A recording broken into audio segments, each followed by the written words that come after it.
Welcome to the One Up Podcast. I am your host, El Caballo, aka Tony, here with my co-hosts and dearly good, beloved friends. Got my dog DJ Doey Fresh on the ones and twos. Mute gang? You didn't mute yourself this time. No, it's always mute gang from now on. Also in the building, the Texas one without a gun, Mateo. How you doing, buddy? How you doing, bud? Feels good to be back. I'm mostly recovered. Still getting over my bicycle accident, but you know, such is.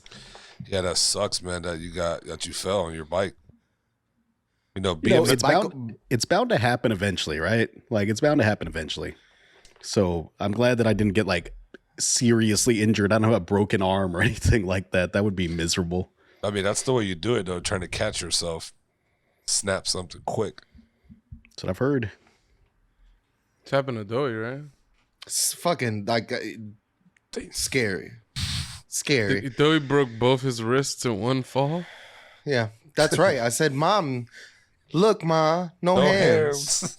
Oh, this when you were a kid. I was like, I don't remember you breaking anything recently. Broke both my wrists at the same time. Have you guys seen that crazy story on Reddit about the kid who broke both his arms? Mm-mm. It's a Reddit classic. We don't got to get into it, but you guys should look it up. It's terrible. Last but not least, the bald one, the great one, Pucho. Freshly bald, okay? Just 30 minutes That ago. shit is I can see the sheen. Yeah, you got to shine. There's a sheen, bro, that like never before. Yeah. So It's crazy. it's just for you guys. I was told to throw on a hat, and I said no. This head will be shined. It will be shiny. It'll be smooth as an egg. Nary a hat will be worn. Nary a hair will be seen. Facts. Nary a hair. Pucho prides himself in being no hair pooch. Well, on the scalp at least. I mean, you gotta own it. Being bald is disrespected all the time. So you gotta own it. Yeah, it's definitely hard because like I feel like me being bald, I look like a straight. Like I won't look good with bald. I don't think I can pull it off. I think it's because you're afraid to own it. That's why you don't have you gotta have that confidence. You just gotta walk in the room like you were meant to be bald. Nobody questions Michael Jordan when he has a bald head. The guy just wears his bald head. He just with them nasty bell bottoms he be wearing, the massive pairs of jeans, the and hoop ugly earring. boots. But the bald head, no one questions, and that's what's important. Yeah. Some would say that's why he was so good on the court. Aerodynamic, just slipping through. Arrow, Fredro Starr Arrow, yeah. from Onyx claims that he is the reason, Onyx is the reason Jordan shaved his head bald. Apparently. But Fredro Starr has also claimed a lot of other things too. Does he still rap? Or no, they just retired, but he right? talks a lot of shit still. He's a real hood guy though. Like he still lives in the hood, right? He still does hood activities and stuff. I hope that I don't get that old and still behave that way. This guy's a fucking grandfather. You think he's still doing ghetto shit? He just you can see him. He's like any. You don't remember when he pressed Charlemagne? Yeah, That sorry. was on the radio. When I say ghetto shit, I mean like you think he's still selling drugs to try to make money? I don't think so. I feel like the guy was in like 3 different movies. He's in movies, yeah. He was in video games. What video game? He was in that's least right. The fighting game? Def Jam game. At least in the second Def Jam game, he played a core role. He was like one of the major villains, one of the henchmen. It was cool. Did those games have stories? Did they have a full storyline that was going on in the games? Yeah, it was crazy. I never played them. They look goofy. The game's a WWF clone, pretty much like a wrestling clone, and it comes with all the drama, but it's just like there's a hood texture on top of the wrestling, so it's just like, it's like this mobster gets locked up, and then you're trying to like maintain the territory until he gets out of jail, and there's backstabbings and there's alliances, and it's like all that kind of stuff. The whole time you're, wrestling people. That's how you maintain the territory. It's ridiculous, man. It's It crazy was awesome. how much of like the mafia stuff poured into rap in like early 90s and stuff like that. They were all talking about being the Dons and it just It's because of Scarface. Scarface dies Even at though the it has end. nothing to do with I feel like no one actually watched that movie because that man dies at the end. It's not like the top of the world and stays there or anything. Man It's went a out like a glorious G. death. You see, that's what I'm saying. There's like a hood element to this. Where Say it's like hello to you my go little out. friend. Man just starts Right. blasting. So like a lot of people are attracted to Tony Montana, but those people barely get the movie. The real people who get the movie want to be like Sosa. That's what, because he's the boss. He's the guy who sent all the guys to go and kill Tony. You know.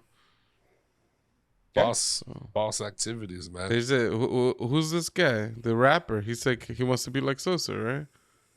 Isn't there a guy? Chief Keef? Sure, Chief Keef calls himself Sosa. There you go. It's because of Scarface. Are you sure he's not talking about Sammy Sosa? He wants to be like a daywalker vampire. It's a possibility. In the alternate universe, Chief Keef was talking about Sammy Sosa. Think he would have bleached his skin? Yeah, in an alternate have universe. to. Yeah. That's what happens after you share blood with the Dark Lord. You know, you do skin bleach.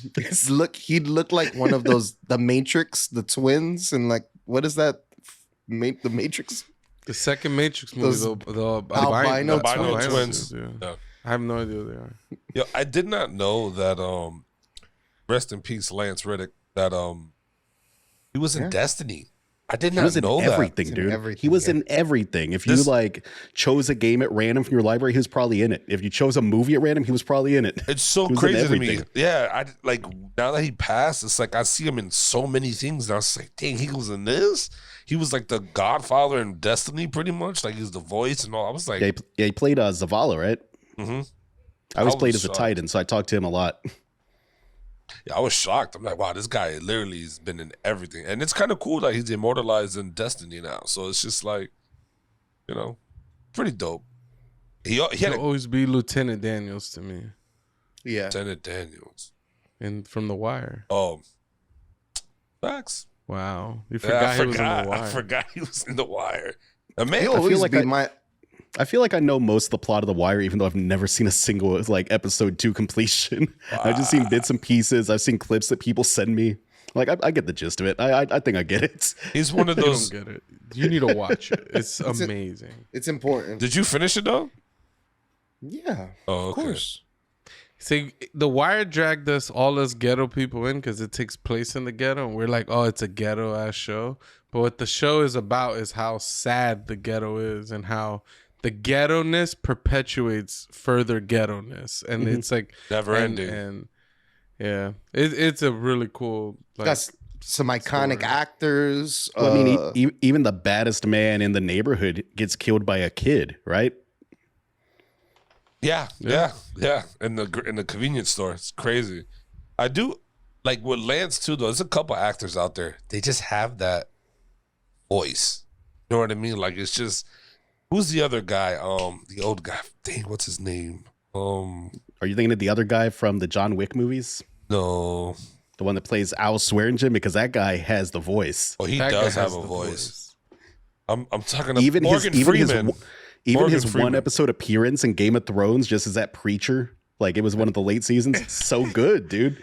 Yeah. Oh, that guy has the voice for sure. I forgot he was in. Yeah, Game he of was Thrones. the priest guy. He was hanging out with the hound, and they killed his ass.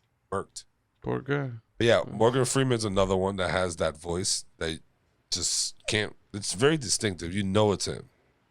Well, I mean, like Robin Williams, right? No one can be Robin Williams. No one can be George Carlin. They had distinctive voices. They had distinctive like cadences to their humor and their like the way they talked. Who's George Some people Carlin? call me George Carlin. You asking me who George Carlin is? Yeah, I probably know who he is. I just don't know his name. He was most famous for what was his thing? The 7 words you can't say on TV. He's a comedian. He's a comedian, but he's done some acting. Mm-hmm. Oh, okay. He was in Dogma. Was he in Dogma? He was in Dogma, right? My God. Dogma was Jay and Silent Bob. I kind of like Dogma, actually. Strikes Back. Oh, that movie, that's the one where they're like fallen angels and the guy takes the Uzi and he sprays them up and he just shoots the wings off. Shoots all his wings like off. so much gore. It's horrible. What? Oh, God. I've never seen that movie. I dig that one. Let's go. I think Matt Damon and Ben Affleck is in that movie. Oh, Tony, he's the dude. He's the guy from the future in Bill and Ted. I have never seen Bill and Ted. Never Really? Yeah. Man, we should do a movie night and watch Bill and Ted. Yeah, I'm down for that. It involves time travel, right? Mm-hmm. okay. Yeah, Back I to gotta the watch future it. shit.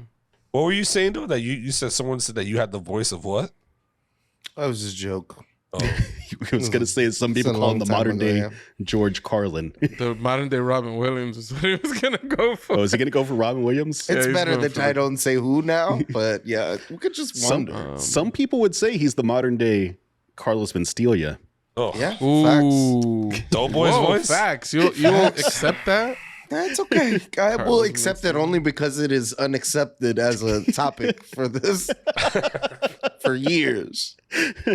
Bro, that's hilarious. One That- day we'll do it, though. No facts. Your I want to do a dream deep Of dive. having a podcast that does a deep dive on Carlos Mencia. We should do all 4 sections on Carlos Mencia.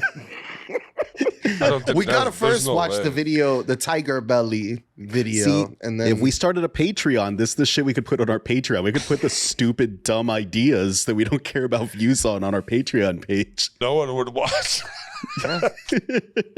Oh, Carlos Mencia is back on the topic again. No one would watch that. oh, so sure. But We just do all question the topics from like the early 2000s, late 90s. Would do is Jerry Springer bad for TV? that'll actually be interesting though. Wonder how many people out there would be like, "Oh wait, who? What?" Who started July 4th? Where did it come from? Yeah. When- Who created Easter? Who created the Easter? I'm bunny? sorry Where that did you it guys come are not interested in how things start. I do have questions about Easter though, Tony. Does the Easter bunny lay the eggs or not? Can't even believe. And I'm done with this guy. It's a real question that you don't Bunnies remember the don't cat lay. question. Bunnies don't lay eggs. But the Easter bunny's a magical being. He doesn't follow the rules of normal bunnies. Okay, sure. He lays all the eggs. I don't know what to say. That's What's the most stupidest thing too. What is more believable to you? This Easter bunny's going around and laying these magical eggs that you're going and trying to find, or he's meticulously going to the store, buying like, a bunch of plastic eggs and filling it, like putting shit in them at his house, and Decorating them. He's decorating hiding them.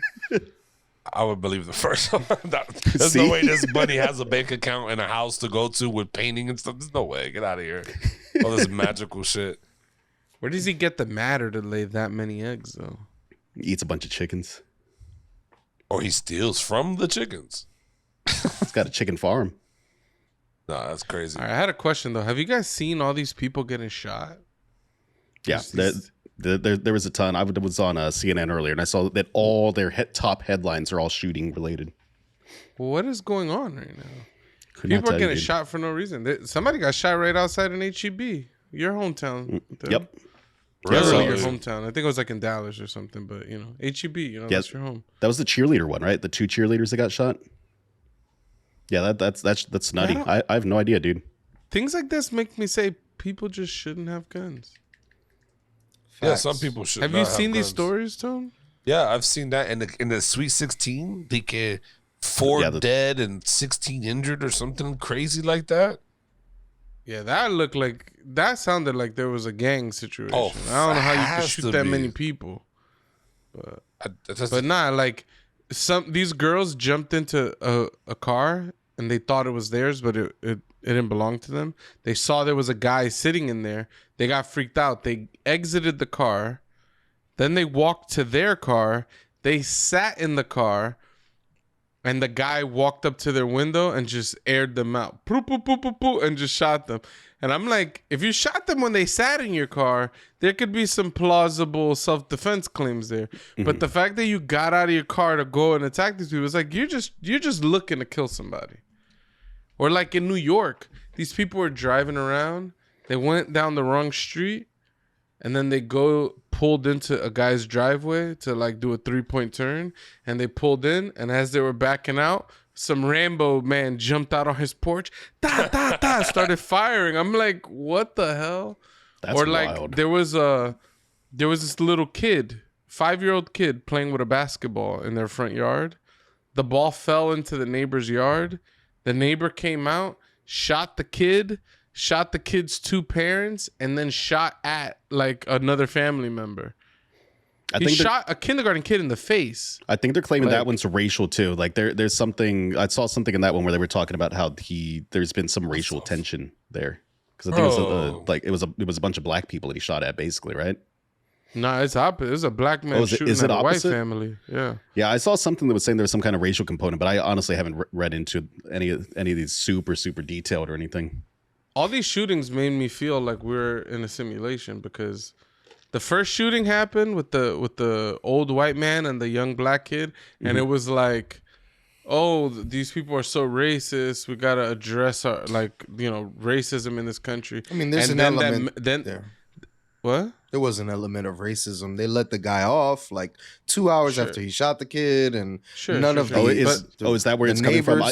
I just saw some stuff on Twitter that they were talking about, like there was some kind of racial element to it. I mean, the kid knocked on the neighbors' doors. Nobody wanted to open up. None of the neighbors wanted to talk about the neighbor to either police or to Eyewitness News. It was all like none of them said anything. That's crazy. That is wild. But Nor like did I was they saying, open their doors. That shooting happened, and it was like, oh, the country's so racist, so blah blah. There's this racial element, all this stuff, and then within like 36 hours, the Mexican guy shoots the teenagers, the black man shoots the white family, and then this random white guy shoots these white ladies, and it's like they try to hit you with like a diversity of shootings on the national stage, and I'm like, oh man, it's kind of weird that these are the ones that are picked. I'm sure other people got shot, but it's just interesting that these are the major stories, and I'm like, I don't know, I'm always skeptical. Like, I'm like, all right, are these chosen to like kind of like deflect from whatever the heat was from like that first shooting where that kid got shot in the head? I don't know.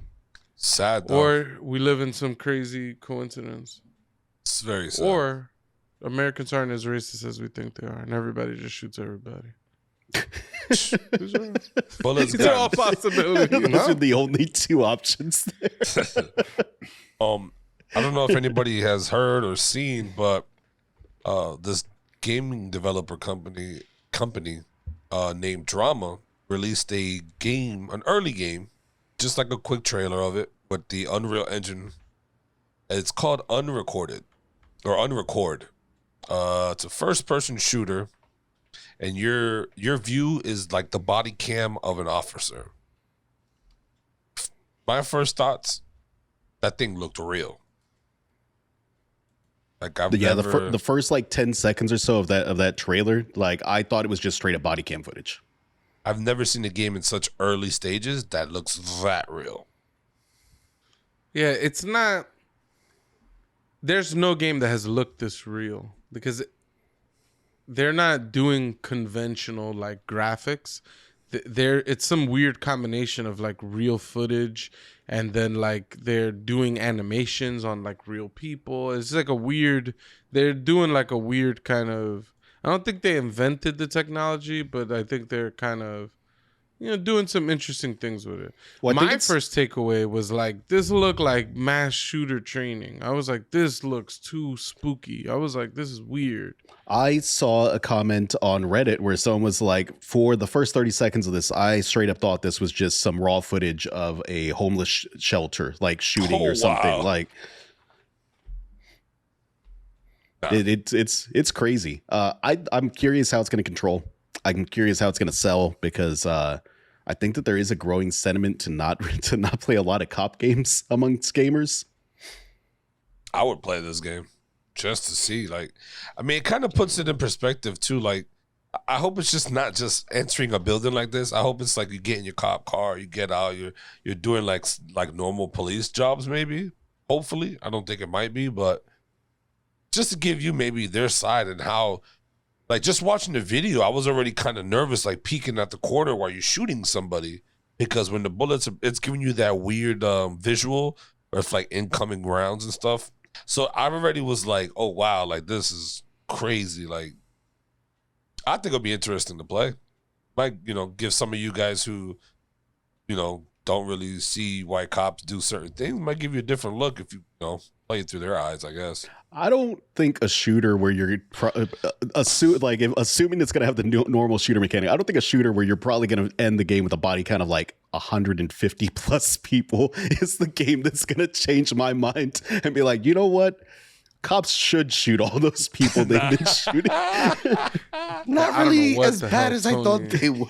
But no, I mean, I don't know what the hell Tony's on about. I'm saying like out of control. I'm hoping Let's talk about the more important things. Most cops don't even shoot at anybody their whole career. So like, I don't know. Which is fantastic, but in this situation, he's entering a building. He's clearly trying to either take somebody down or like chase somebody, but they're shooting. I don't know. I didn't hear him announce his presence once. He didn't try to arrest anyone. He just started shooting.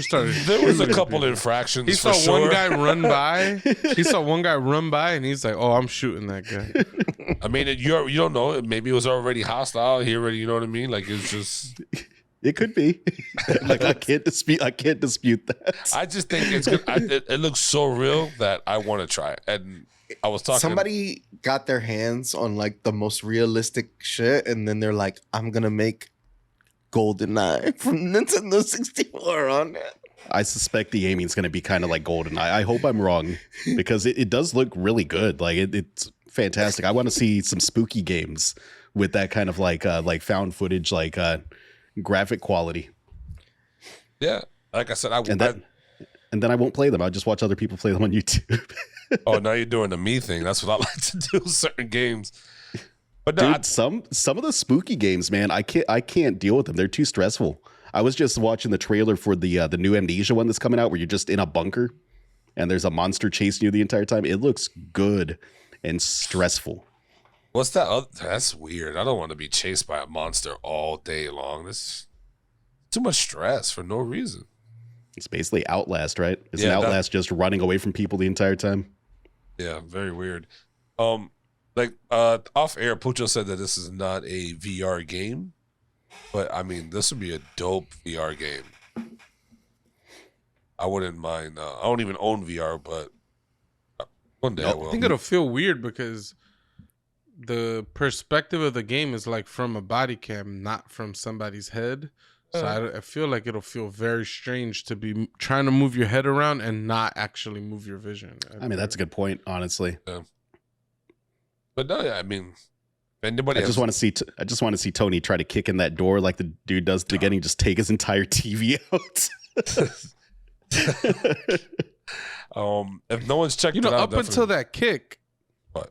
I was still wondering, is this real? This is crazy. I'm not gonna lie, that kick is what it made me. Oh, the animation. I was like, oh, that looked like an animation. I was like, that looked weird. It is. It does look really good. It looks ridiculously good. I think it's Unreal Engine 5, right? Yeah.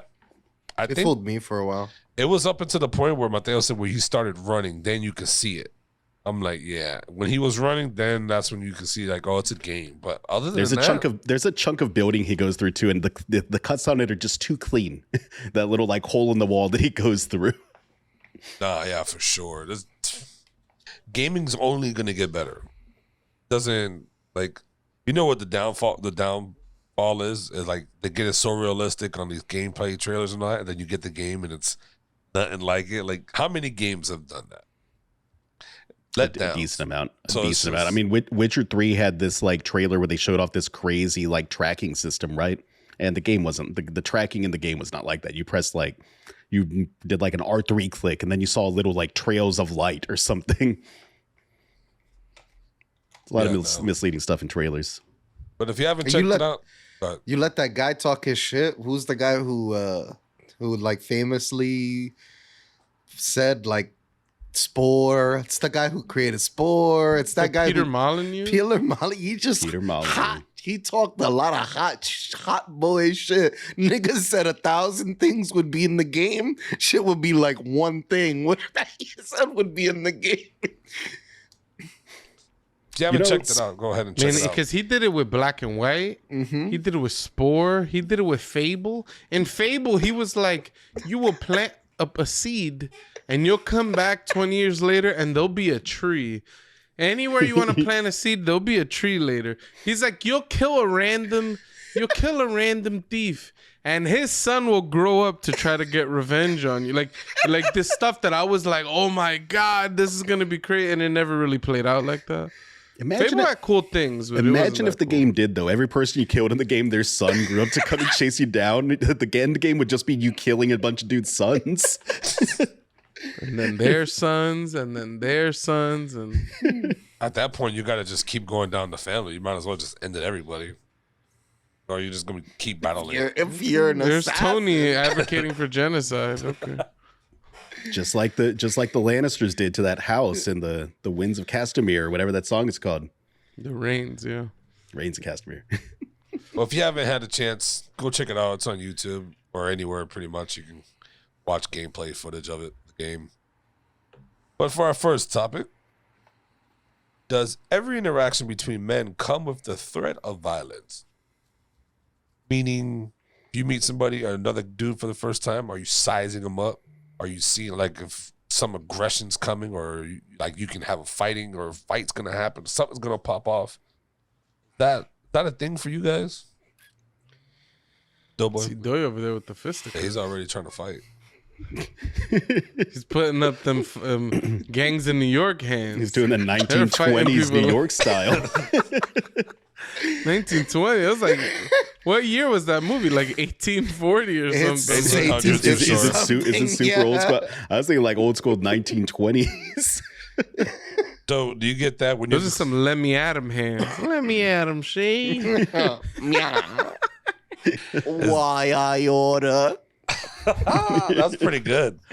Though, when you go to these bars, you feel that way when you meet a new guy or something like that, or a guy at the bar, or bump into one.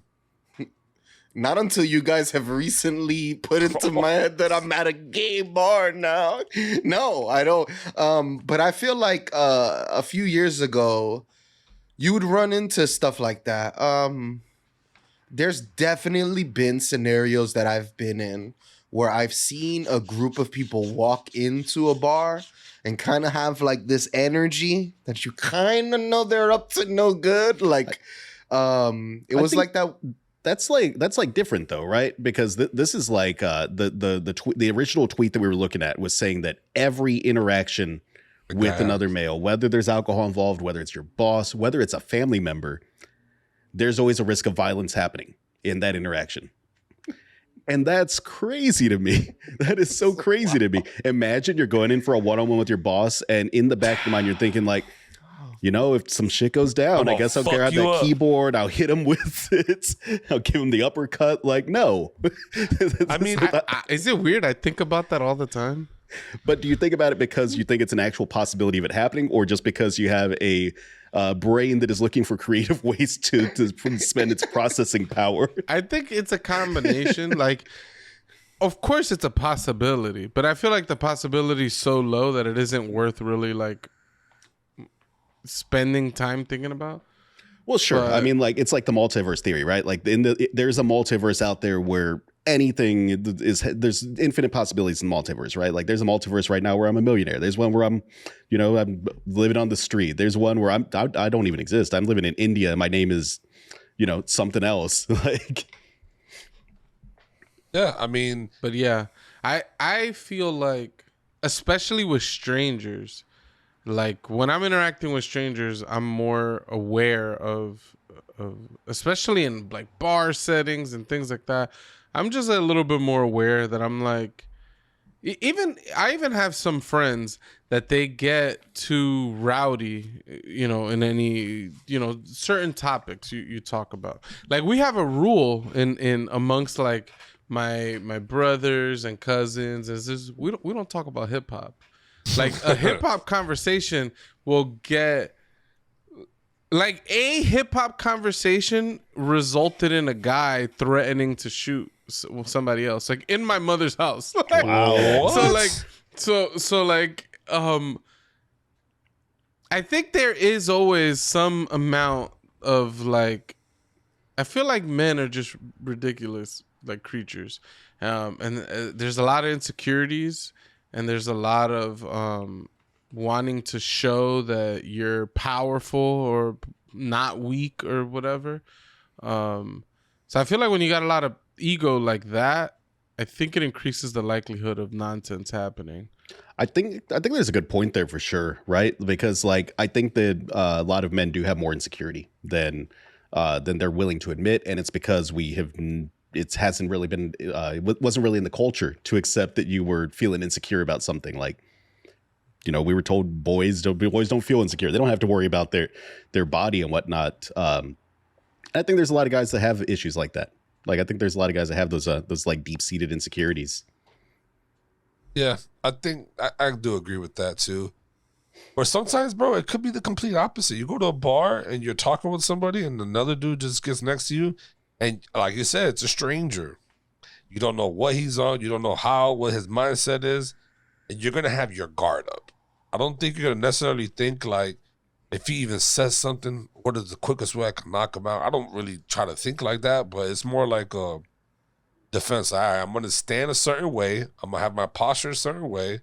Just in case something pops off, I can doom. You know what I mean? But yeah, I don't think necessarily like every encounter. Guys are not out here like barbarians trying to fight every fucking guy they know. And you know what I mean? Like madness. I mean, no and yes. Just look at any shooting in any club. It's probably between two men. You know what I mean? So there's already beef at that point. Yeah. I think that like clubs and bars are like the big exception in this conversation, though, right? Because like if you're around a bunch of strangers drinking, you should have your guard up. Whether like in general, you should probably have your guard up a little bit. Drinking makes people act wild. It makes them get more ballsy and more mouthy than they would be otherwise. I mean, it'd be wild. Like you're at your parents' house and two guys are about to fight because of hip hop, about to shoot it. That to me is a crazy scenario. Like you're at Foot Locker buying some shoes, and are you thinking like the guy that's helping you out, he's going back to get you some shoes? You're like, how am I going to take this guy out if he comes back and starts something? Yeah, that shit's crazy. You got to be a little psychotic at this point. Like, oh, the guy serving me ice cream at the ice cream parlor. I'll fuck you up with this ice cream cone type shit. Like, no, bro. Why are we thinking like that? Like, that is not a normal way of thinking. There's levels of like maturity to shit too. I think really immature people, they'll go quick to fighting. Oh, I'll fight you. I'll beat you up. You'd be like, yo, is this reasonable for where we're at? They'll just go straight into like, I want to hurt you because you know what I mean? I don't know. It's weird. But I've definitely been around people that I've had to be like, okay, I don't know, just weird energies. If I'm thrown off by your energy, I'm immediately sizing you up, and I'm immediately like, what's his weakness?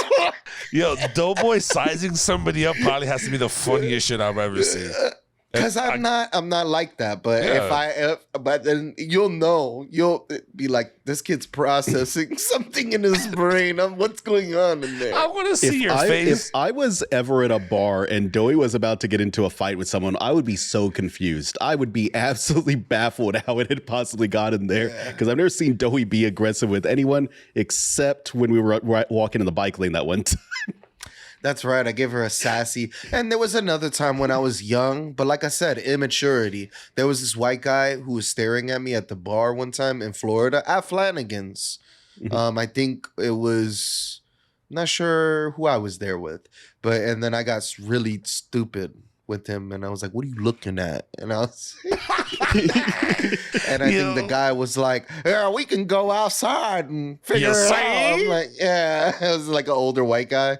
So there was like times where I was the aggressor, but I'm not like that. I'm not gonna lie. If I seen you already trying to start beef with somebody and you sizing up about to fight, I'm gonna let you get a couple swings in and see how this goes.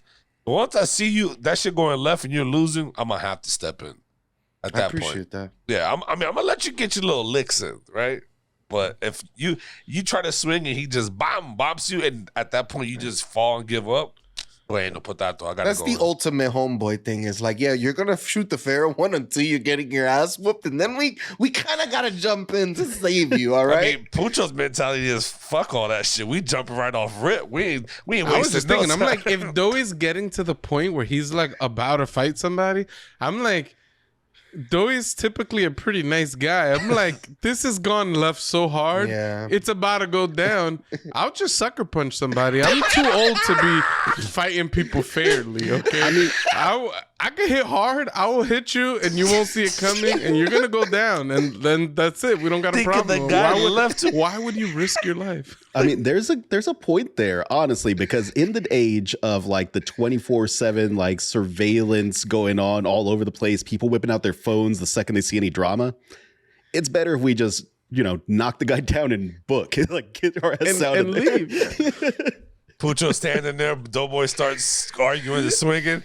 Dude next to him just looks a little bit weird. Bow! Pucho knocks it the fuck out. And then we're running. That shit is so beast. And it's different. If like, all right, if y'all having a whole conversation and y'all beefing and y'all like, all right, let's shoot the fair one. It's a whole thing like that, then whatever. But if it looks like at any situation, this situation's about to, if at any moment this situation's about to get out of control, why would we let somebody else make it get out of control? Why don't we control that? We need to be the ones that get out of control. You know what I mean? Like why would we let somebody else like dictate the situation? Throw the first blow. Why? Like For that. what? I think the bar is the only place that I'm really like on edge like that. And 6th Street? I'm not like sizing up everything. 6th Street is the Wild West. 6th Street, I 37. I don't go to 6th Street anymore. I mean, the only time I've ever seen, well, there's probably like 2 times that I've seen Pucho ready to fight. Like he'll warn you. It was weird. Like that one time in the bar in New York, down the hatch, Pucho, something happened. Pucho looked at me like, yo, Tone, we about to fuck these niggas up. I'm like, wait, what's going on? Yo, they talking shit about Doe. I'm about to duff this dude. I'm like, I'm like in the happiest state of mind. I'm turning around looking like, who was we about? Like, what is going on right now? Nothing happened, obviously.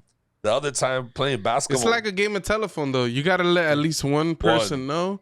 So that because then I'm strategically positioning myself. I'm like, yo, Tony, I'm about to, and then I just walk off a little bit, and then I'm in the cut, like watching, and now Tony's in the other side watching. Maybe, we got to strategically position ourselves. You got to hit people on their flanks. Like. Tony's got to go, and he's got to set himself up properly. He's got to light the flames of Gondor so the whole crew knows the danger's coming. Yo, as soon as Pucho duffs him, you got to catch the dude going to help his buddy out. Then that's the dude you got to duff. It's just like a reactionary duffing. And then one time at 24-hour fitness playing basketball one night, this man got into with some kid at the court, and then Pucho walked away, and buddy was, he don't want no problem. I got my people here. I was like, bro, I'll fuck you up. You talking about my homeboy. We definitely going to throw hands right here. You won't make it to your homeboy. Y'all gonna fight at the YMCA basketball? Because Pucho was bodying the shit out of this kid, and he was, it's a foul, this and that. Pucho was like, man up. No, you da-da-da-da. And then Pucho walked away to go grab the ball. He just kept yapping. I'm like, bro, you talking about the wrong one. Like, you won't make it to your homeboys. Like, that's it. And it was so, bro, those are the only 2 times I've ever been with Pucho, and there's a fight about to break out. Shit's crazy. I'm usually the calm one. Facts. But but somehow I'm always attracting negative attention. I noticed me being blackout drunk usually doesn't fare well for anyone. I should contain my drunkenness. Yeah. Yes, you should not be getting blackout drunk every time you drink. I would agree with that statement. 100%. If we're in the crib and you get blackout drunk, get blackout drunk. You want to get naked. Do whatever you want to do. You're in the house. But if we're out and about, we gotta like look for people. I've lost people in like going downtown in Orlando.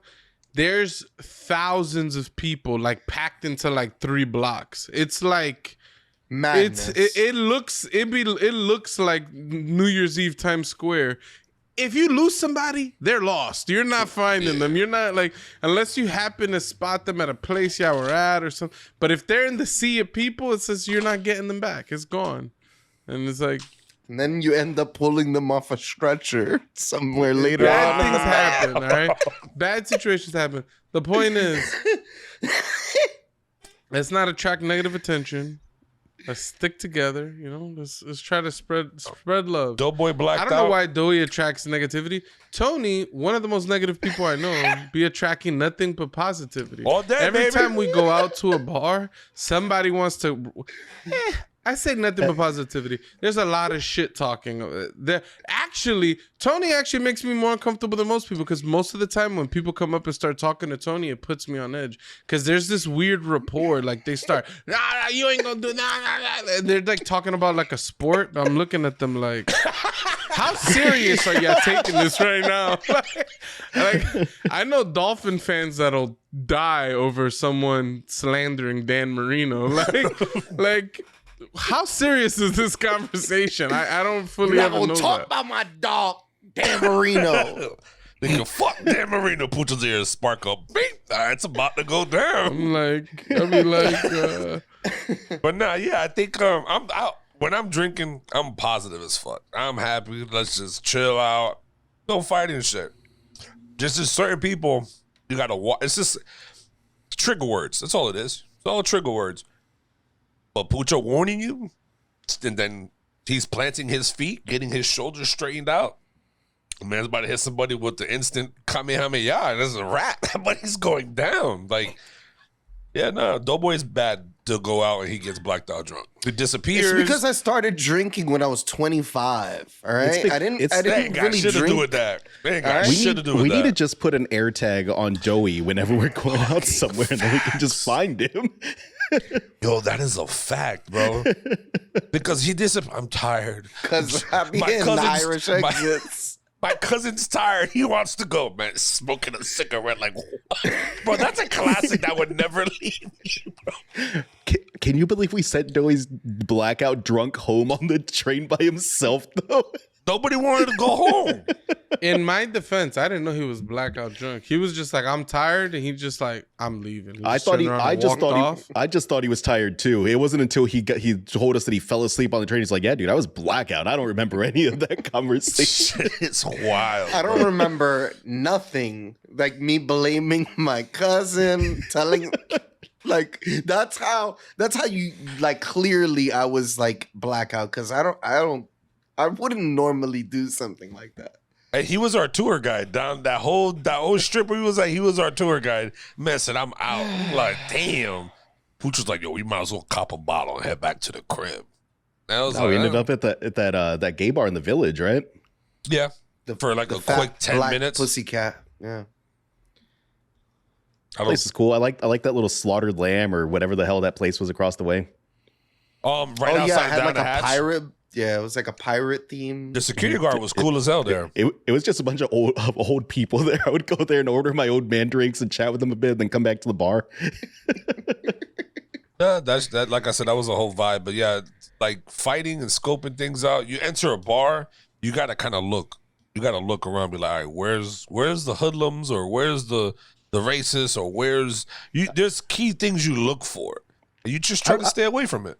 Yeah, I would say the only times in my life where I'm going around like maybe sizing people up or like worried about the risk of violence is like the bar, being alone in a new city or something like that. Like visiting a new city and just walking around alone. You should probably be a little on edge. You should probably be a little aware of your surroundings, you know?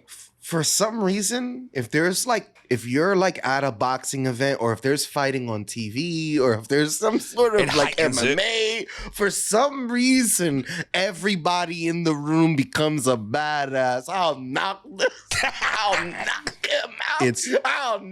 him out. This is why Power Rangers is banned in your household. The same concept.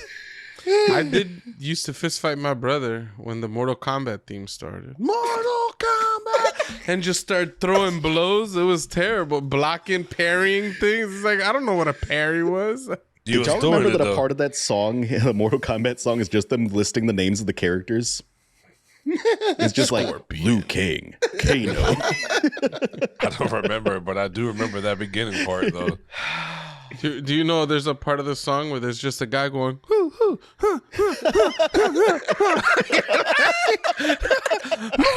Kombat. They didn't know what they were doing. They made a masterpiece. That song is an instant hype. You put that on and you'll just start attacking the nearest person. That's why every man feels that a man-to-man interaction has an underlying threat of violence. It's because if the Mortal Kombat theme ever played, it'll just be like the Kingsman. Everybody will just start killing each other right then and there. Looking at each other. If we were wrestlers and we were part of a 4-man tag team group, would we all come out individually and all our songs would be the Mortal Kombat theme, just back to back to back to back? That'd be terrible. Yeah, that'd be a terrible entrance. They've given me access to the music at my bar. I want to play that song if I go in. The bar's gonna shut down, dude. Everyone's gonna start fighting. I guarantee you there'll be at least one person hitting mad like shifty moves. Like he might not be punching people, but he'll get shifty real quick. Damn, they gave Doe the musical power at the bar. That shit is over Just with. You tip people enough, start to do nice things for you. No, yeah. So just an over on that topic, I don't think out of 4 of us here, 3 of us definitely don't look for the fights. Yeah, you gotta be fucking Psychotic if you're just sizing every person that you see up. Like, my waiter might have to fuck this nigga up. You're going to go and like catch lunch with your dad. You're like, should I bring my UFC gloves? Nah, we'll probably be fine. Should I bring my Glock? Just in case You see, shit gets that's really the crazy. people you got to be worried about. Is the people that actually want to like murder people. Who says I want to? Wow, that's me Now, trying what to if murder. a gun is gonna just harm You can somebody? pistol whip somebody with that shit. That shit would end all fights quick. That would end all the teeth in your mouth. You pistol whip someone. I saw a video of a guy he shot someone and then pistol whipped him. It was so beast. Yeah. Damn. I just saw a video of these 2 Chinese guys. They own some kind of like a bodega or whatever.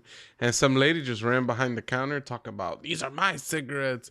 And they whipped her ass. Oh, wow. And she was a big chick. She looked like a linebacker and everything.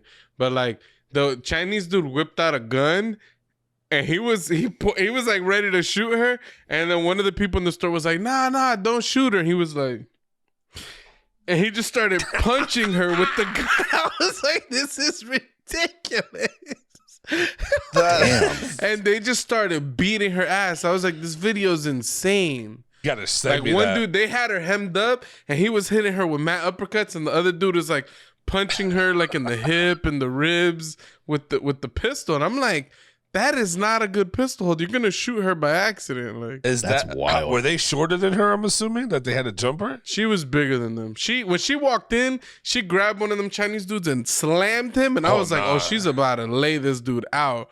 And then he turned around and hit her with 14 uppercuts. Like, it was a bad look. That's crazy, bro. But no, yeah, that's yeah, I can't go around living my life like that. As a kid growing up, what are some childhood games you used to play? And how much has changed compared to then to how kids do, what kids do today or play? I know growing up, we was always outside. We didn't really have technology and all that. But then, what was some of the things you used to do when you was a kid? Well, I grew up in like what we called the compound, right? I grew up with a bunch of my like nieces, or not my nieces, my cousins. Basically, it was a bunch of us cousins that grew up, plus my siblings, plus extended family. We had all kinds of kids at our place all the time because we had a few acres out here in Southeast Austin. So we did a lot of like, we do nighttime tag because like tag's cool. Tag in the middle of the night, way better.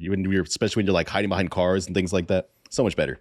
Nighttime anything is like there's a cooler element because you're supposed to be inside the house.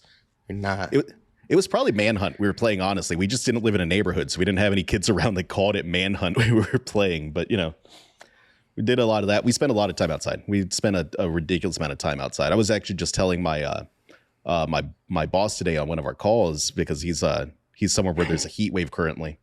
And I was telling him, I was like, we grew up with like, there were 2 window units in our house. There were 2 window unit AC units. There was one in my parents' bedroom and there was one in the kitchen. So the rest of the house was just hot. It was hot all the time growing up, especially during the summer. So we spent a lot of time outside because it was like, might as well be where there's a breeze, right? Instead of just sweating your ass off inside. Yeah, that makes sense. I can't live like that. That sounds horrible. It was interesting, you know. I couldn't imagine living without AC now. I'm a city boy now. Yeah. There's I know for me there was Manhunt, there was Cops and Robbers, there was wrestling on a trampoline. There was even riding around on your bike and getting a soda can and putting it on the back like it's a dirt bike and you're just destroying your tires without really knowing. Yeah, kid growing up back in the 90s, awesome time. Like, kids just don't understand how much fun it was. And then if you was in a neighborhood, like, I couldn't even imagine how the projects would be in New York, but the amount of things you can do every day, endless. Yeah, New York was crazy. We used to play baseball in the hallways. Like, shit don't make no sense. There's no space to play baseball in a hallway. We used to play baseball in the hallway, and we would play until someone knocked the light off the ceiling. It'd be like, and everybody scattered like roaches. It was terrible. How long did that usually take? It would be not long. I was going to say, that sounds like it took like 5 minutes. But who are these people that live on the floor that letting y'all just get away with this shit? In the wintertime, it's just you can't go outside. So a lot of the kids just convene like at places. Usually in the staircases, on the roofs, in the hallways. Yeah, there was a lot of things, dude. Anytime anybody threw a mattress away in the building, it'd be like all the kids were like on mattress alert. And as soon as they saw, because in order to throw a mattress out, somebody has to haul their mattress out and then put it like in the basement. They'd put it up on the wall, and then basically the garbage guys would go down there and like haul the bigger trash. But when someone's peeped that, oh, somebody threw a mattress away, then it'd be like this event. Everybody will know the mattress is getting thrown out. We'd go down to the basement, shove the mattress in the elevator, go to the 6th floor, and start riding the mattress down the staircase. Oh my God. And yeah, we would fall off. It would be a disaster. It's a miracle anybody's even alive. It was one time the mattress went vertical and we fell down like 15 flights of stairs. It was terrible. I felt like on my face, like blah blah blah repeatedly. It was the weirdest. I used to box. I used to get punched in the face. This was like the worst I've ever felt. I felt like my face, like I could feel the skin like stretching. Like it felt really straight. Like it started puffing up and stuff. It was bad. And then I'm like, and then back in the day, your mom used to beat your ass anytime you did something dumb. So it's like anytime you hurt yourself, you were afraid to let your parents find out because then your mom would beat your ass for getting hurt. So then I'm like I'm trying to ice my face. I'm trying to hide my face. Like, hey, ma, like it was terrible. It was a lot of that. There's so many games. Like, we used to play Hot Piece of Butter, where we used to take a belt and we would hide it. And one person will hide the belt. And then everybody will scatter trying to find the belt. Whoever finds the belt gets to chase and whip everybody's ass until everybody gets back to base. I actually remember that one. That one. It was wild. Why was it called Hot Piece of Butter? I don't know. When I couldn't tell you why it was called that. I just know that we used to hide the belt. And basically everybody had to like turn around, close their eyes, or go to like a place they couldn't see. One of the people would go and hide the belt, and then he would scream, "Hot piece of butter, come and get your supper." Nobody's eating a hot piece of butter for supper anyways, but that's what we used to say to initiate the game. And then chaos would ensue. And this was in somebody's house? No, this would be like outside. Sometimes we'd play this in the hallway too. You could hide. You could hide a belt in places. Door handles. You could like wrap it around like a railing, like behind the rail. Like it'll take some time for people to find. How many floors are you guys playing this in the hallways though? That just the number one result when I Googled this is Eddie Murphy talking about playing Hot Piece of Butter. He said you would yell hot and cold if someone got closer, further away from the belt. And then when someone locates it, everyone yells hot peas and this says hot peas and butter is what you're supposed to, what he would yell. And then you have to run back or get whipped by the belt. I would hate to be that one slow kid that gets whipped. Children's translation turned into, you know what I mean? Hot piece of butter. Hot peas and butter. That makes more sense. Makes a little more sense. Because a hot piece of butter makes zero sense. It's possible that just in the hood we learned it as hot piece of butter, or I've altered my memory and made it hot piece of butter. But I definitely don't remember it being called hot peas and butter. That absolutely. It doesn't even fit into the New York dialect. Like it. That's crazy. We would obviously play Manhunt. Mm-hmm. We would play Sting a lot. Ugh. Well, I don't think we used to call it Sting. Handball? No, handball is like a tennis game where you play with your hand. Yeah, we used to play handball. That was fun. When summer came, we used to play. Was it Skelly? It's this weird game. It was like a baseball diamond that you'd set up, and you had to like flick these like tops across like this thing, and you could like knock other people's tops off. So everybody would run around and steal the tops of like milk cartons or like film rolls. I don't know if you guys remember. There was like the little that you used to have like the little thing you used to put the film in. You used to take those caps off, and you could fill it with like Play-Doh or wax or something so that it had like weight. And then you could like flick it across the ground. And then, yeah, it was just a game we used to play. Like as soon as summer started, that was like one of our summer games. Everybody would be like, oh, we're playing Skelly today.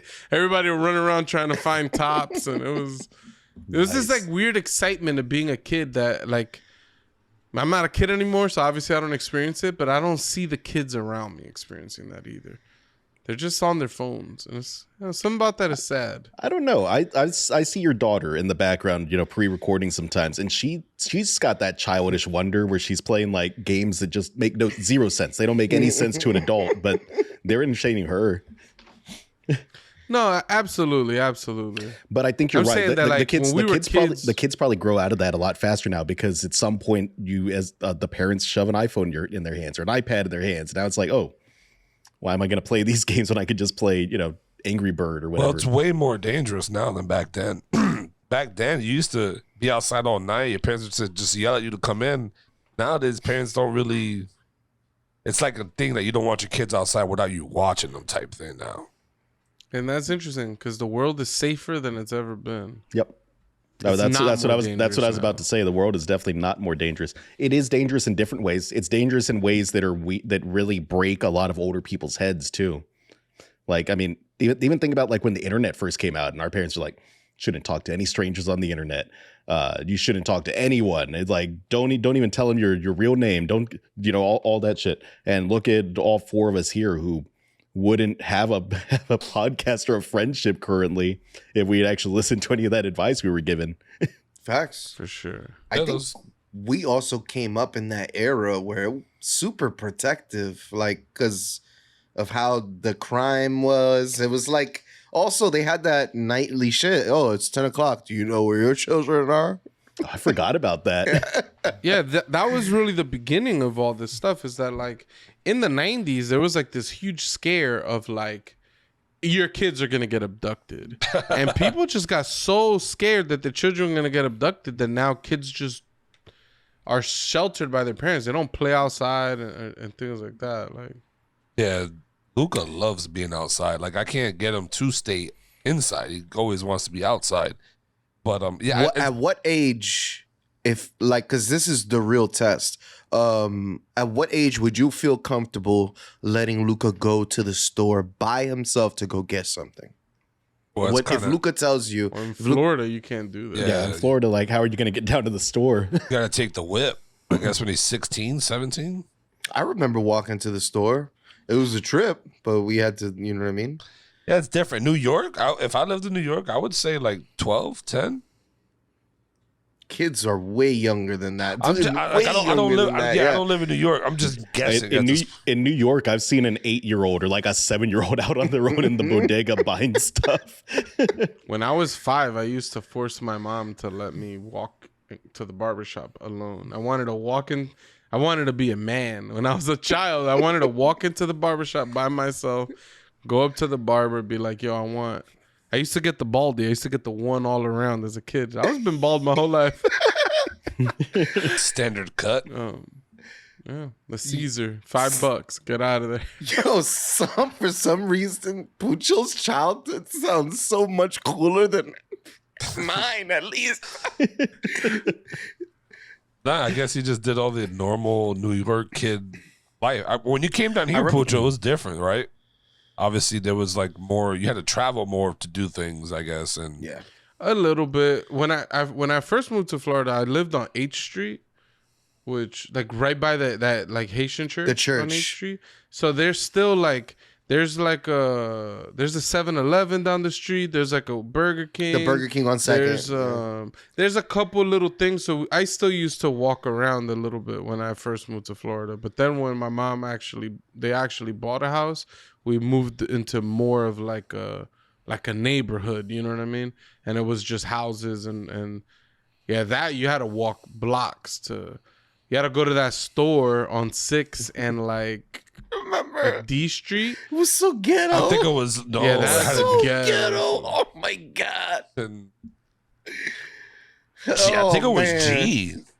It's Yeah, the or small something like little- that. Maybe I it's know G. It's- one it's of those, down there. yeah. It's like three blocks from the train tracks or something like that. It's just Yeah. right there. Yeah, that was a ghetto store. I've stopped there once and never Right. went back. It's before the train. Well, at least from where I'm walking. Yeah, it's before the train. track, Yeah, right. yeah. This is where this guy would sell us blunt wraps and Dutches and shit like that. So we went there a lot. Yeah. Yeah, that place didn't follow no rules. Yeah, Do you they had guys, a couple spots? We used to be able to go there and cop malt liquor. So There's a couple spots where you could just buy stuff. yeah, it was really fucked up. Now that you think about it, do you guys remember? Because in where we are from, roller rinks like Atlantis or the Oh, Palace, like was super. And it's weird how parents would just drop their kids off here. Take Shit was off. like shit was not an environment to just be dropping your kids off in. If you ask me, Kids would be See, fighting there all day. My parents were like my upbringing was just like the opposite of a lot of these. Like we lived out in the country, so like my parents didn't trust things like that. I didn't have sleepovers or anything like that. My nearest neighbor was like a mile and a half away down like a road that had a speed limit of like 65 or 70. So you're not walking down that road with no sidewalk when people were driving that fast. It's So- crazy. So we did a lot of like crazy outdoor stuff because I mean like my family was all truck drivers, right? So like we had amounts of bricks and cinder blocks and we'd build forts with those and throw rocks at each other and just really dumb, dangerous stuff, shooting each other with BB guns. Like Yeah, that's wild. we just go wander through the countryside sometimes because we live next to this creek and you just go to the creek and just wander and see what you find. Like there they was were a fine day. with that, but us going to like and like going to a roller rink or something was not allowed. Too dangerous. Dangerous. Nah, but going down the creek where there's probably gators or some shit, that's fine. That's normal. Yeah, right. Definitely. Yeah, I never been to Atlantis though. I only been to the Palace. Atlantis was I've far, been to though. Atlantis less than that was for people that were like in gardens and stuff like that. That thing was deep, bro. That's jogging. Was it deep? Yeah, it's jogging 10th Avenue, I think, or something like that. It's over there by CC's Pizzas now, where what it is, I think, if I'm not mistaken. It's deep I don't think Atlantis was over there. Where was the Palace? on The Lantana. Palace was on and Lantana. Congress, right before The Congress. Palace is a roller rink Yeah. because it sounds like a strip club. Like it sounds like a strip club or like a dive bar or something. The Palace is over there by New York's Finest. I think so. Yeah, behind the Shell gas station. All the good Florida fucking barbershops are all named after New York. It's so weird. New York's Finest. Yeah, the Palace is not a strip club. It was a roller skating rink. And on like Wednesday nights, they started doing this thing where like on different days of the week, they would have, different. It would be like a Friday night. Everybody would go to the Palace and it would be like a roller skating rink. And then at 9:00, they would shut the roller skating down. And then it'll just turn into like a club. It'll just start playing music. Girls are booty popping.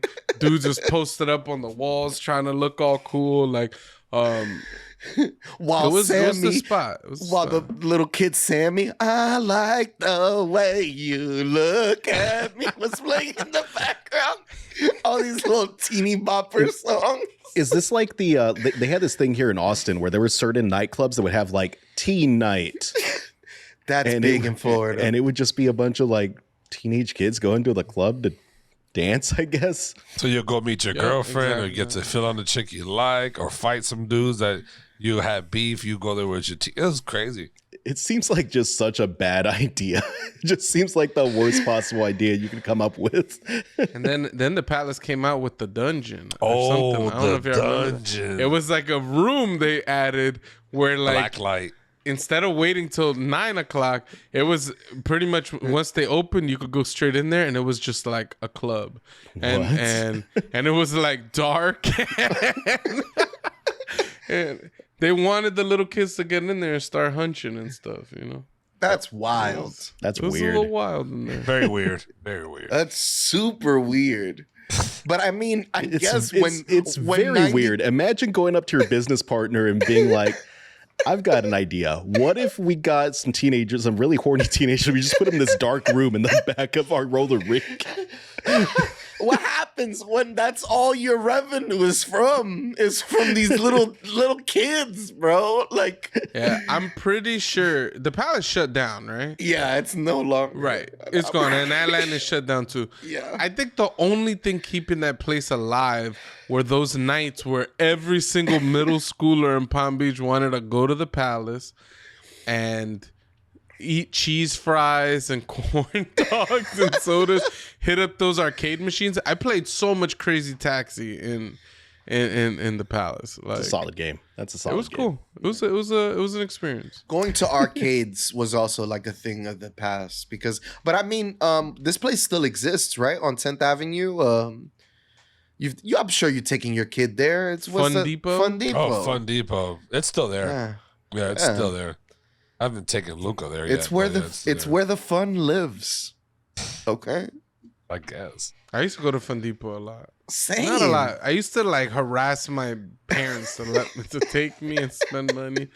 I like that little boxing game they had. The Time Crisis was lit. Laser I never want tag. to pay for the go-karts though. Or laser. I ain't never. Only time I did is when I was working at the elementary school. They used to like give us mad shit at the Palace. So at the Palace at Fun Depot. So I could go and I'd walk in with like 100 tokens. I could play like everything. I was supposed to be watching kids. I was just playing games the whole time. That's lit. Fire. Do you think people make mods for the arcade version of Time Crisis? Because Man, I it would be missed that really game. cool. It would be really cool to own like Time Crisis just in your house, like have like the arcade setup of it. But you would get so bored of the same stages over and over again. So like I would want some DLC for that or something I could install. There's definitely it doesn't arcade work mods. without CRT, right? I think Those so. games.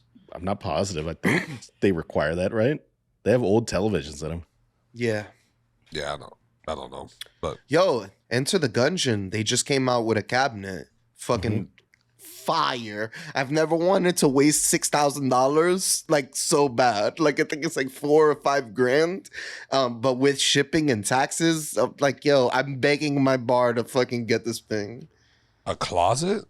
Like They're making a cabinet. brand new game. It's the Enter the Gungeon, but it's a shooting game. It has its own cabinet. oh, it's an okay, like an entirely arcade new thing. game. Okay. Yeah. But in order to experience it, you have to go to an arcade and play it, or like whatever bar, whatever place buys it. That's cool. Yeah. I can see you with a whole bunch of tokens. I would spend money to play this game because I like them so much. I want to see they actually put a lot of effort into this. It's been like 4 years since they That's first rad. announced it. Yeah. How wild to spend so much time developing a cabinet game in 2023, though. Like, there's only like a few places I know in Austin to go and play arcade games anymore, really. They're probably going to have it. I'll let you know. All right. For our last topic, it's more of a reaction to a video that's on YouTube right now called The Fall of Man. It's from the channel name is Big Think. And they're talking about how there's a lot of inequality in schools and stuff like that when it comes to male and female, or girl and boy, or girl, boy, man, woman, or others. And yeah, it's a whole expert explaining it, and it's definitely an eye opener.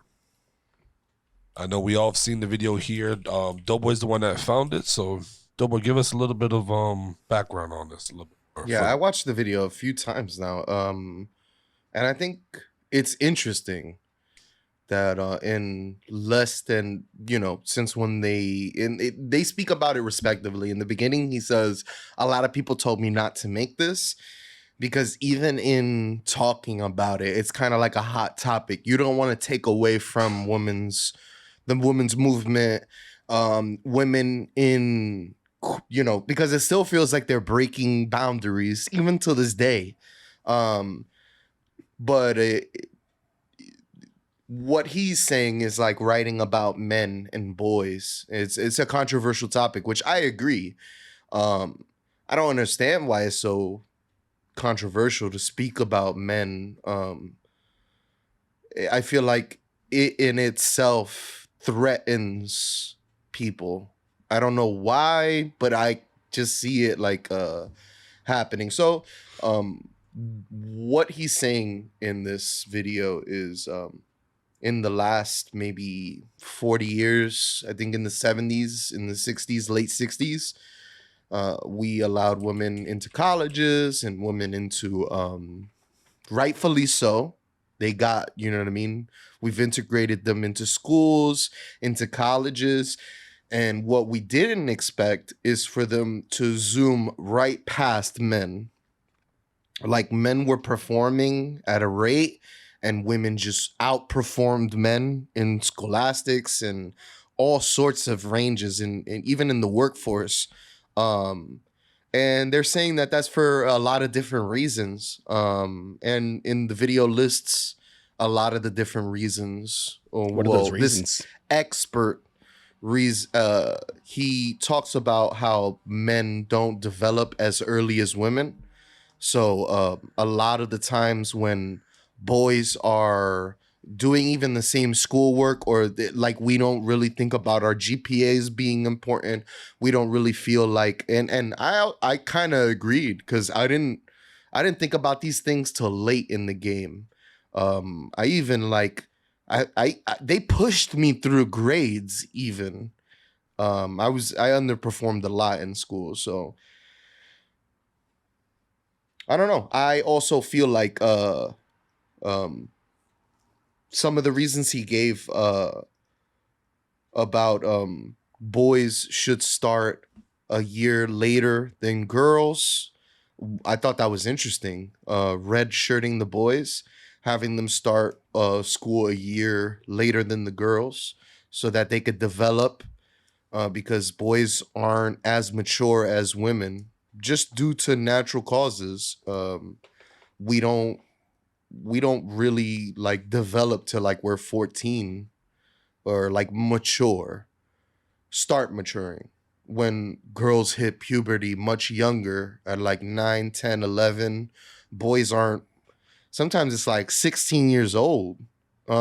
Men are hitting puberty. So men aren't really maturing as fast as women, and it isn't a problem, but they're saying we are coming to a point where now we have inequality, but just in the other direction. And men are we kind of need to help men out. But yeah, how do you guys feel about it? Because I've watched it tons of times. I think like one, to answer like your very first question of like, why do people not talk about these things, or why is it like taboo? I think it feels weird when Not that it's too soon, but when there's still like a lot of women still have a lot of issues, right? Like fair pay in the workplace, even the types of jobs that women get, leadership roles. Women tend to be nurses instead of surgeons or doctors, and they things spoke like that. a lot about that too, like how there's less men. I'm just saying there's a lot of those types of issues with women that they're still trying to overcome. And they're still the people in society that are disadvantaged. It feels weird to start like yelling about the people in the advantaged position about how they need help. You know what I mean? Yeah, I had some quibbles with some of his stuff too, because like I agree with a lot of his concerns. I think that they're interesting things to track and keep in mind. Like I think it would be a shame if we started having a bunch of young men at a disadvantage as well. Like I think that that's obviously not the solution to any kind of like gender issues or anything. But I've got some quibbles with some of his stuff because he talks about like how women outperform men academically in high school and things like that, or young women outperform young men, blah blah blah, right? And he's true. He's right. Like the vast majority of valedictorians are women. Like they're young ladies that are getting the valedictorian position, but it's still significantly less likely for them to get admitted into the same caliber of schools as men. So like, how much does that matter? He was talking about like the STEM and the HEAL thing, right? Like HEAL was the opposite side of STEM. That's like the healthcare, education, academics, that stuff like that. And he was talking about how it's primarily women. But as Pooch said, if he's just looking at raw percentages, it's a lot of like it's not equal comparisons he's making. He's talking about like orderlies and like he's just taking healthcare as a whole, rather than looking at like the upper levels where there's still the pay disparity because it's a lot of male doctors and things of that nature. I think there's just some issues that I have with some of like the what the about the one statistics for and things school where he said there's not a lot of male teachers? I think that's accurate. I think that's been the trend since like the 60s though. But what is your solution? What is the fix for that though? Because he doesn't actually recommend a solution for that. And I don't know what the solution for that is either, because there's obviously programs that exist like the push for to get women into STEM.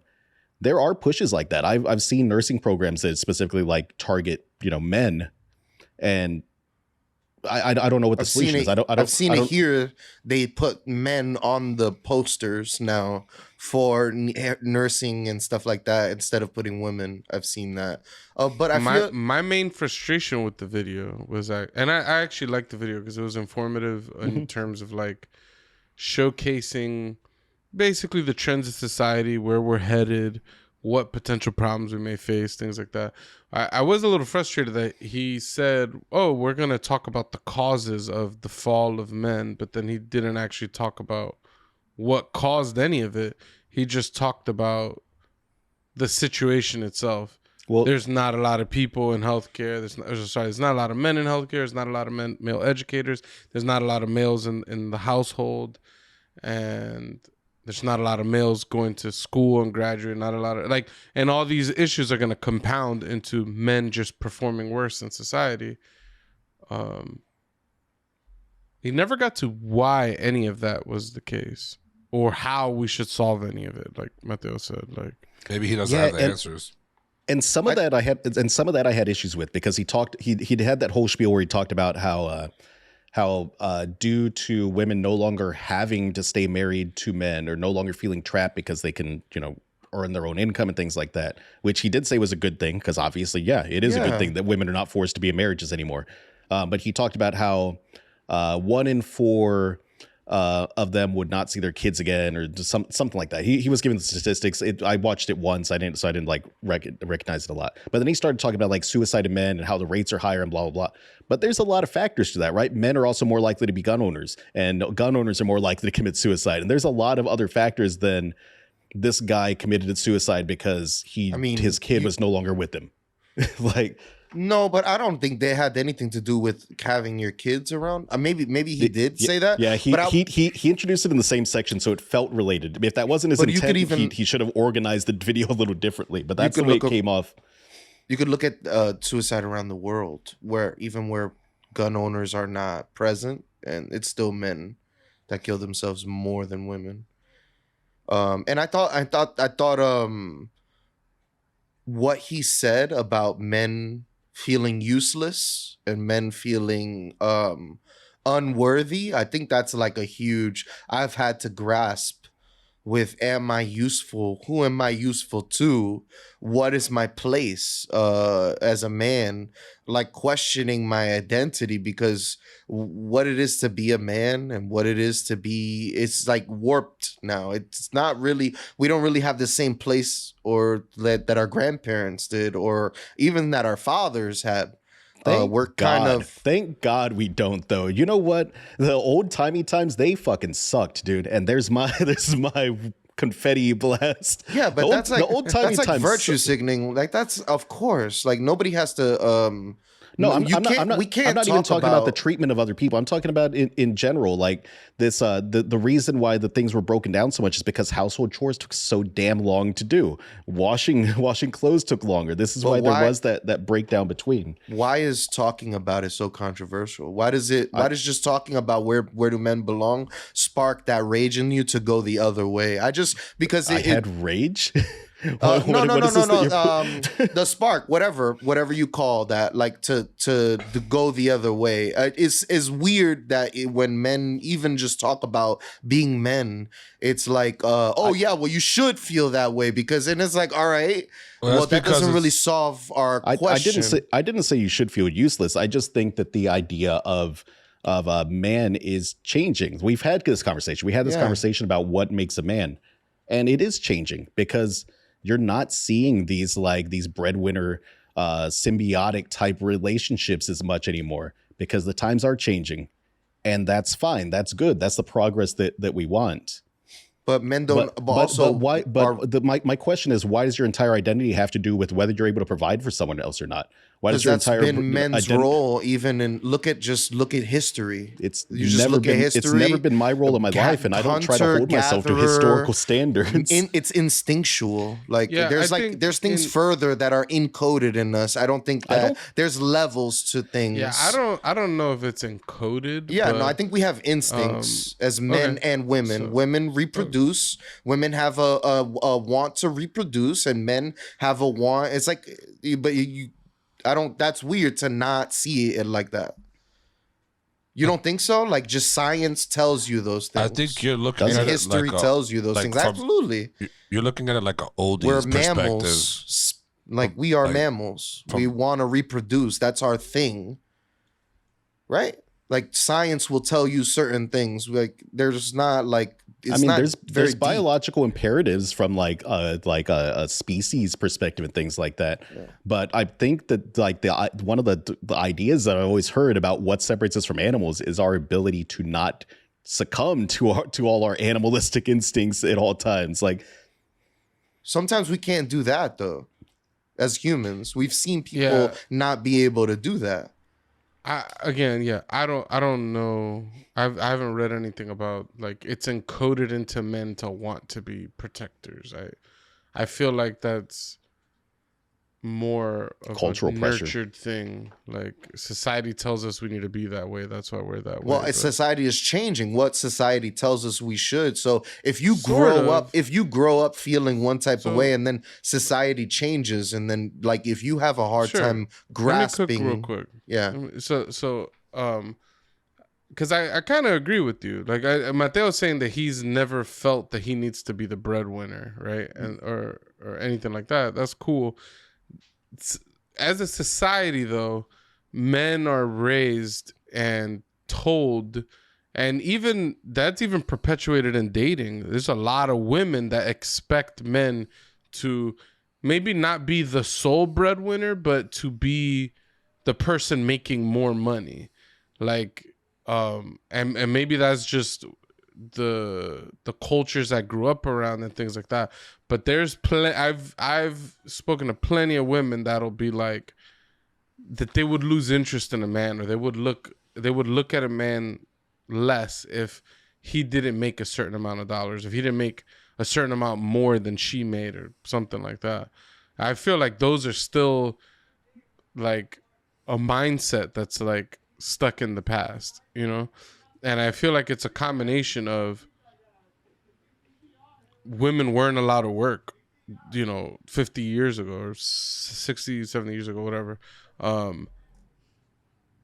And they didn't make money. So like having a man that made money was a thing that was required. Like, a woman would try to find the guy who was nice and, tick off all the boxes of somebody you want to be with. And one of those boxes had to be they got their career in order, they got their income in order or something, because they have to be the breadwinner. And I think as society has shifted towards women being capable of making money, some of those ideas that we had, it's changing slower than other parts of our society. And I feel like we're kind of in like this middle stage where, like, because I'm with you, I never felt that I had to be the breadwinner, but I grew up around that where, like, my dad was the breadwinner. My mom didn't work for a long period of time. And I know plenty of people that grew up like that. I grew up around those same type of relationships. I spent a lot of time as a child, as a teenager, like thinking about a lot of these relationships though. And I saw a lot of unhappiness in the relationships around me that were built around this expectation that all the guy has to do is work, and then he comes home and everything else is taken care of. There's nothing else in his life that he has to deal with. And I even as a child and as a teenager, I saw issues with this. My dad is borderline useless when it comes to a lot of things. He does not know. If I were to ask him how you pay your bills every month, he has no idea. He doesn't take care of these things. So I never saw it as a virtue to be that kind of person, that your sole responsibility was just to provide money and you had no other use in the household. Yeah, well, if I talk about my grandfather, like, yeah, he was very much like that, but he was very useful in certain ways. Like my grandmother wouldn't have been able to build a house for herself, for them and the children. Yeah, I think Mateo agrees with you. Mateo was saying in certain ways his dad was used, such as paying bills. Or yeah, but my grandfather wouldn't even go to the store to get my grandma like her stuff. She had to go get her stuff. Same with my dad. My dad did not do grocery trips. That's the point that I'm making, is that I saw these relationships and I saw dysfunction in things like that. So I chose to not have that be part of what I would use to define myself as a man or as a person in general. Like that was the way I wanted to go. My parents thought I was crazy when they came. My parents were here for a little while when my son was recently born. They thought I was crazy when I was changing diapers. They were like, "Oh shit, you changing diapers?" I'm like, "Yeah, I mean, I'm kind of a dad, like I'm a parent here." Mm-hmm. And sorry, I had a cough and I muted. It's that mentality of like the men don't do certain things because you're a breadwinner. Like, you have your duties, and my relationship is. Most relationships are structured in somewhat of a traditional way. It's just the amount of traditional things that we do has a lesson. Like, if there's any, like, my wife, there was a broken sprinkler the other day. My wife would never fix the sprinkler. It would just never happen. Mm-hmm. That has to fall on me. Like, I'm going to be the one to fix that sprinkler. My wife tends to do more of like the cleaning chores around the house. I help a lot, I wash dishes, I wash clothes, things like that, but she does more of those things. I think the important thing is like finding a balance within a relationship that everybody's like happy with. Mm-hmm. And not being like feel like you're boxed into this societal role. I feel like as long as you're those two things, then you should be all right. But I think there are still some traditional things that a lot of modern relationships still fall into, just because, I don't know, maybe we're encoded that way, or maybe it's just because of society, right? I think it's just a society. I think girls grow up from a young age being told you need to learn how to clean, you need to learn how to cook, you need to learn, and boys grow up useless in those regards. Oftentimes they don't know how to do these things, and a lot of women do. And then when you get into a relationship, it just kind of naturally plays out that that's what those people do. But I don't necessarily think it's because genetically humans were predisposed for women in particular to be like the chefs of the house or whatever. Not in like that. I'm saying like mammals, we reproduce. It's what we do, just like every other mammal on Earth. They're just like our goal. You took it our a step end further goal. than that, though, right? You were like, women want to have babies and raise babies. That's and men like want to literally like, the thing you can and- do if you like. No other human is coming out is if a woman doesn't say she wants to reproduce. So it's kind of like on women to reproduce. Yeah, It's kind of a weak argument though, right? Because if we were to just say that this is just the base instinct, so this is what we should do, blah blah blah. I think it's instinctual. I think we want to do these things. I don't think we have to say to do them or not. Yeah, but if it were pure instinctual like that, how many mammals have like committed long-term relationships or monogamy as part? That's what makes us different. Thing is that we have free will. I think what makes us different is that we can overcome the instincts. I think that societal pressure is much more of a factor than whatever baseline instincts we have. As Pooch was saying, like societal pressure is what changes things ultimately. We're all gonna like have sex eventually, right? That's like of course. But like I was with my wife for 11 years. No, I'm saying, but before you had an urge to have sex. That's just an instinctual thing. It's not like anybody had to tell you that. I'm just saying. There are certainly things that are instinctual for sure. I'm just saying it sounded like you were going down the path of saying that like certain gender norms are encoded into us as a human being. And I'm saying I don't know how true that is. Like there's societies where situations were opposite, where women did certain things and men didn't. You know, women were like, you know, men were doing some other stuff like that maybe was seen as more difficult, and women were tasked with like defending an area or things like that. Like I don't know I'm just saying like those things just feel like societal norms. Like different groups of people come up with different rules for how their little place should be run, and people just sort of conform to that. I agree with a little bit of all of you guys. Like, and what I mean by that, like, I agree that it's great that the progress we are now, that women are advancing, but it's also kind of crazy that they're advancing to a point where men are on the bottom half of the scale, I guess. In the video, he does go by saying, like, 60% of men are just failing in the educational system, that maybe having more man teachers or whatever would help with that, or starting, even if you start the boys off a year later, their levels of with their peers with the girls will probably be the same. And to say that, and the reason why this is controversy though, because you did say that earlier, and I know you guys just went on a long talk, but to go back to that point, it's because that women were oppressed for so long that, you know, oh, you're just a housewife. This was like the old thought. You're a housewife, you cook, you clean, you feed the kids, you do the laundry, do that, while we go work, and we come home and stuff better be ready, the food, clothes, all this stuff. To now, where we talk about it, like, oh, men need help, it's like, get out of here. Where's this love for when we were, you know, as a woman struggling to come up and try to get good jobs and all this? All we had to do was be a housewife and be forced to marry someone because of money. And I think that's why it might set, because any wrong way of twisting the words, like in the video, he did a good job by explaining. I think he did a great job, yeah. So it didn't come off as a sexist way, or just like, look at us men, we're struggling while the women are succeeding. He didn't come off like that. He was just saying simple facts that, you know. No, in every way. He said, and rightfully so. He was always saying, like, the women's had, and all of these things we're not arguing against. Every time he said something that could be misconstrued as sexist, like, yeah, ever since the women started working in the workplace, men's lives have gone to shit. You know, and then you're like, are you making a sexist remark there, buddy? Like, And he's like, no, it's great that women went to work. They should have went to work. It's a beautiful thing. But I think he did a good job of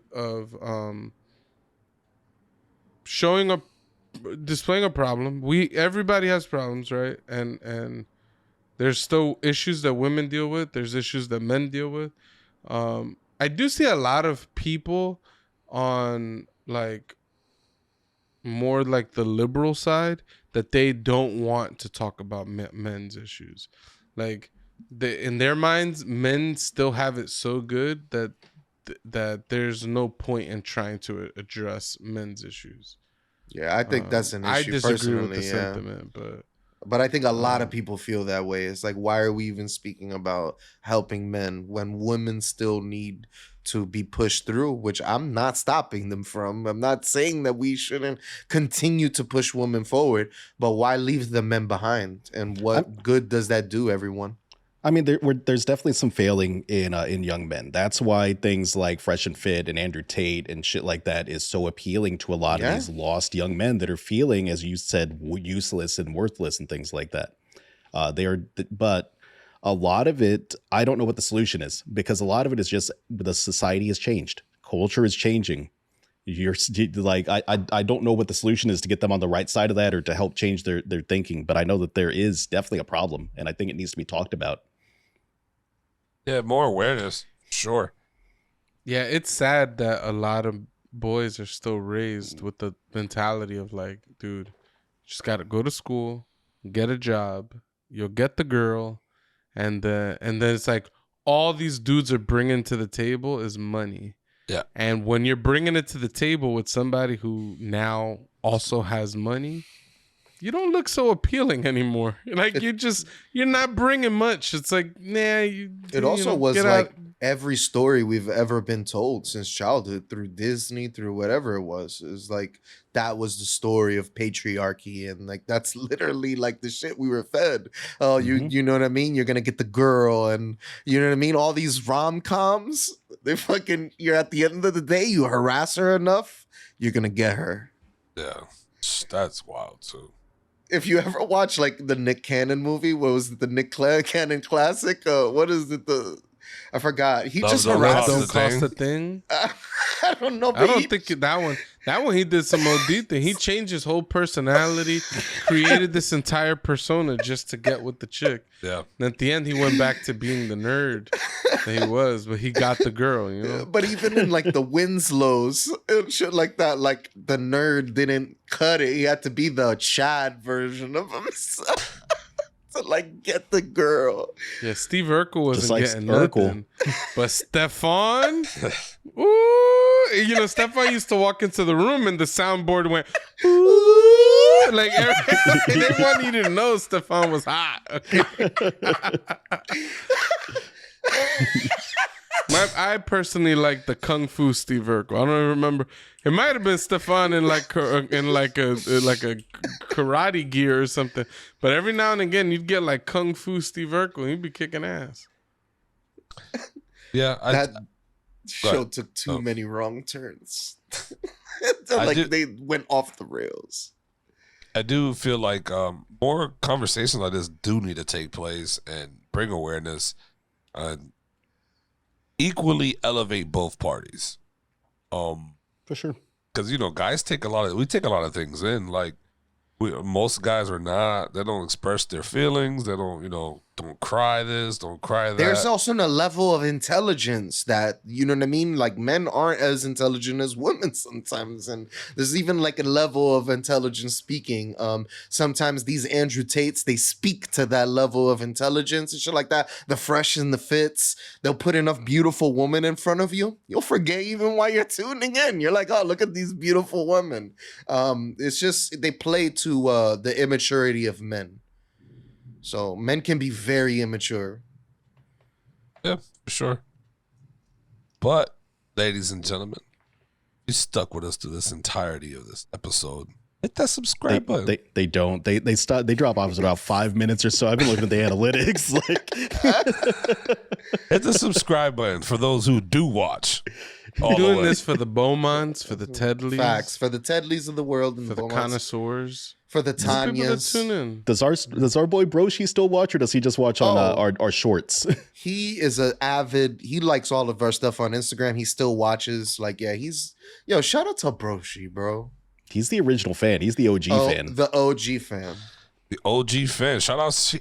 Here's some claps for all you OG fans. Shout out to you guys. To the new fans, to the new 500s, to the old. Remember when you guys were just sluts to us? Now you're worth more. You've leveled up. Leveled up. Okay. All right. Well, as always, people, go one up yourself. Peace. Peace.